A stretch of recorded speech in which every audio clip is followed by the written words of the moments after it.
વલ્લભીપુર તાલુકાના રંગપર ગામે એક શખ્સ ટાવર પર ચડ્યો। ગામ લોકોના ટોળા જોવા માટે ઉમટી પડ્યા। ટાવર પર ચડેલ ઈસમ નશાની હાલતમાં હોવાના કારણે ભાન ભૂલ્યો અને ટાવર પર ચડી ગયો હોવાનું કહેવાઈ રહ્યું હતું। ગામ લોકોએ પોલીસને જાણ કરતા પોલીસ ઘટના સ્થળ પર પહોંચી છે। પોલીસ દ્વારા શખ્સને નીચે ઉતારવા વલ્લભીપુર ફાયરની ટીમને પણ જાણ કરાઈ।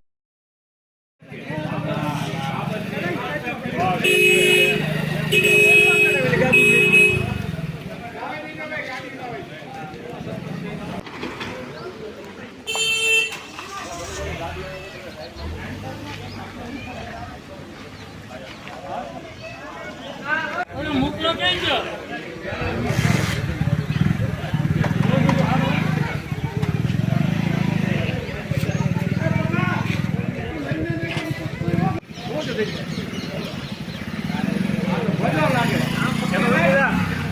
એમ નહીં ઉતરે હે એમ નહીં ઉતરે